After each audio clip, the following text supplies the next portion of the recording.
Assalamualaikum warahmatullahi wabarakatuh. Mungkin saya agak berbeda dengan Bang Kardi. Kenapa? Karena itu tidak semuanya antara KIMS Plus ya dengan PDIP. Karena PDIP itu punya juga afiliasi silang politik ya, atau kerjasama politik dengan berbagai partai ya. Kalau nggak salah Mas Aryo Bimo udah menyatakan itu di depan parlemen ya, bahwa PDIP itu kerjasamanya banyak, paling banyak kalau nggak salah dengan Partai Demokrat. Ini juga menarik ya, karena antara Bu Mega dengan Pak SBY kan nggak begitu baik hubungannya, tapi kerjasama politik di bawah justru antara PDIP dengan Demokrat terbanyak. Nomor 2 kalau nggak salah dengan Partai Golkar, atau pokoknya yang jelas Partai Golkar ya, Nasdem, ya, oh iya, maksud saya jumlah, dari jumlahnya itu begitu. Tapi saya setuju dengan Bang Karni yang mengatakan bahwa ini ada duel antara Jokowi dengan Megawati, ya, khususnya di wilayah-wilayah yang menurut pengamatan saya ya, itu Sumatera Utara.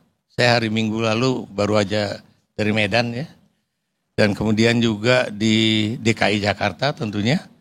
Dan kemudian di Jawa Tengah, Jawa Timur juga ada ya, dan tentunya Bali ya, Bali, karena biar bagaimanapun Bali itu juga adalah kandang banteng ya. Nah, saya ingin mengungkapkan ini begini Bang ya, saya ini belajar ilmu politik tuh dari tahun 78 ya, nih EG tahu lah, saya masuk UI itu tahun 78. Sampai sekarang itu sebagai student of political science and international relations, itu nggak ada itu dalam sejarah ya, orang yang seperti Jokowi itu. Maksud saya orang yang sudah dibantu oleh sebuah partai politik ya, dari tingkatan yang wali kota, kemudian jadi gubernur, jadi presiden, dia minta anaknya jadi wali kota di Solo, dikasih juga. Dia minta mantunya jadi wali kota Medan, dikasih juga ya. Tapi begitu di akhir masa jabatannya ya, itu kemudian dia malah bukan hanya tidak sejalan dengan partainya, tapi malah bertentangan dengan partainya ya. Saya beri contoh kemarin ya, misalnya di dalam pemilu di Amerika Serikat ya, ada calon independen namanya Robert Kennedy Jr. ya. Dia mantan tokoh dari Partai Demokrat ya, maksud saya Demokrat Amerika ya. Bapaknya itu Robert Kennedy itu jaksa agung pada era John F. Kennedy ya. Tapi dia maju independen.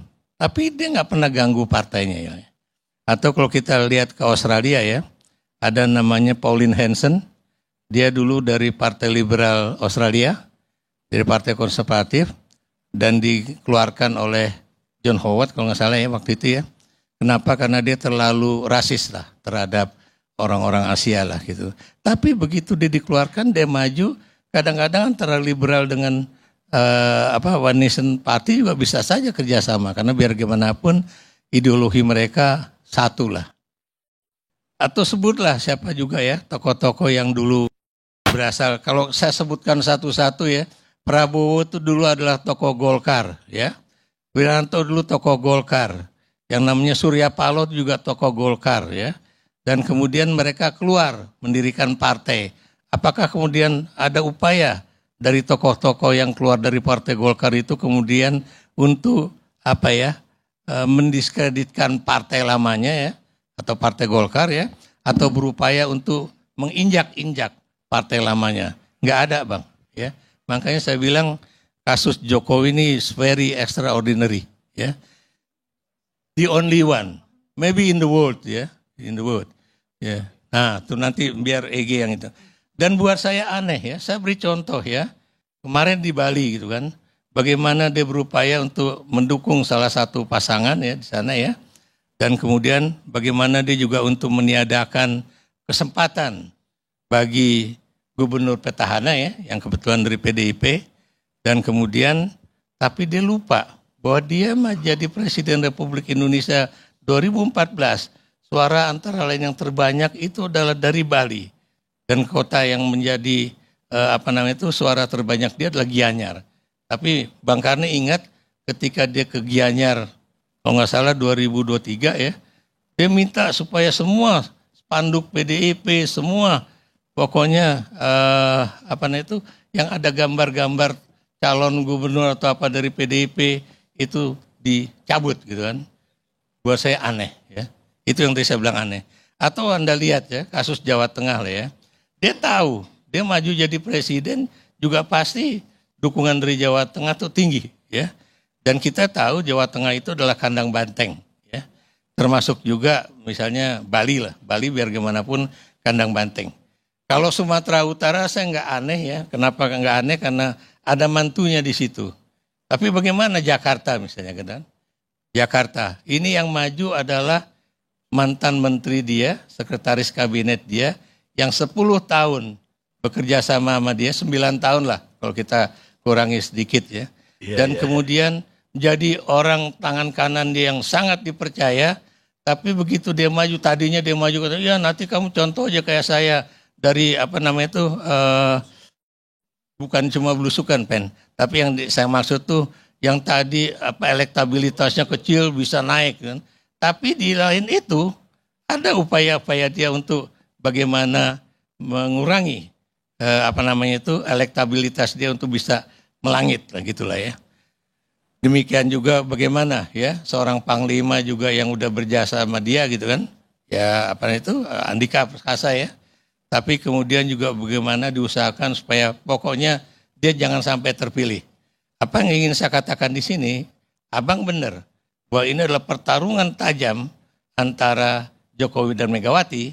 Tapi kalau saya boleh tidak personifikasi, itu antara Jokowi dengan PDIP. Bagaimanapun ini adalah pertarungan mempertahankan siapa yang misalnya berhak untuk menyatakan diri paling hebat ya. Atau kalau kita mau mengatakan siapa yang benar-benar menjadi tokoh yang berpengaruh khususnya di Jawa Tengah ya. Apakah misalnya PDIP bisa tetap mempertahankan Jawa Tengah sebagai kandang banteng ya, ataukah kemudian Jawa Tengah memang sudah bisa dilibas oleh kepandaian Jokowi lah. Dan jangan lupa Bang ya, dalam berapa kasus ya, bukan berapa kasus, banyak kasus-kasus di Sumatera Utara, di Jawa Tengah khususnya, bagaimana yang namanya parcok, partai coklat ya, atau parpol, partai polisi, itu tidak sedikit info-info yang menyatakan bahwa ada permainan mereka seperti yang mereka lakukan pada era pemilu presiden yang lalu ya. Nah ini yang harusnya juga ketika Mahkamah Konstitusi sudah menyatakan bahwa pejabat daerah, pejabat pusat, ASN, TNI, Polri, Lurah, Kepala Desa tidak boleh bermain di dalam pilkada ini. Itulah yang harus kita pegang. Dan kita nggak bisa berpegang pada pernyataan istana bahwa presiden boleh membuat endorsement, para menteri boleh membuat endorsement. Sekarang Bang, saya tanya aja sama Abang secara pribadi, apakah semua menteri dari koalisi Merah Putih sekarang atau Kim Plus itu adalah koalisi yang solid yang kemudian mendukung pasangan-pasangan calon yang diajukan oleh Kim secara mutlak? Ternyata enggak ya. Tadi saya katakan bagaimana cross cutting affiliation itu sangat tinggi dalam politik di daerah kita. Nah Anda juga tahu di Banten yang tadi dikatakan oleh Bung Ege ya, Banten itu kan PDIP justru yang tadinya mengajukan Airin ya, dan baru kemudian Golkar masuk di situ. Dan siapa yang bertarung dengan mereka berdua? Ada Gerindra di situ. Di sini menunjukkan antara Gerindra dengan Golkar itu bertarung. Anda bisa bayangkan kalau menteri satu dari Golkar, menteri lain ada dari Gerindra, kemudian kalau mereka saling mengendorse, saling mengirimkan logistik, saling kemudian membuat pernyataan-pernyataan, apa jadinya Republik ini kalau para menterinya ribut untuk mendukung masing-masing pasangan calon yang mereka agung-agungkan kan mereka dukung.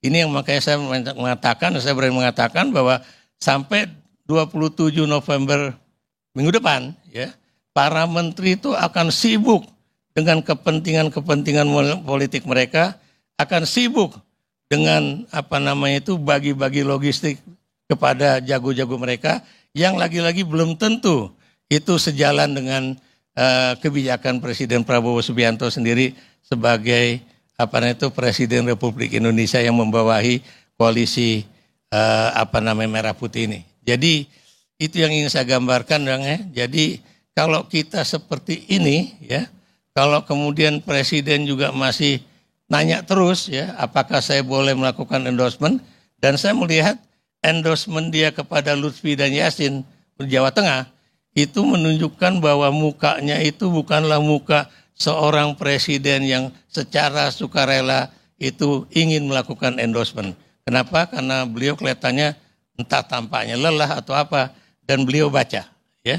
Jadi yang ingin saya katakan, kalau Anda ingin mengendoskan, ya ngomong aja kayak saya gini kan, nggak usah pakai hitam di atas putih, nggak usah pakai kata-kata yang harus tertata secara rapi, ya, tapi lakukanlah itu dengan baik. Dan ini terjadi lagi dalam kasus di Bali, ya. Jadi beliau juga mengendorse calon yang tidak dicalonkan oleh PDIP. Jadi apa yang ingin saya katakan di sini, kalau memang tadi saya sudah pernah menyatakan, ya, bahwa itu Prabowo melanggar sumpah jabatan, ya, karena dia tidak adil. Tapi sekarang udah ada aturan MK bahwa seorang pejabat negara, baik lokal maupun pusat, itu tidak boleh ikut campur di dalam pilkada.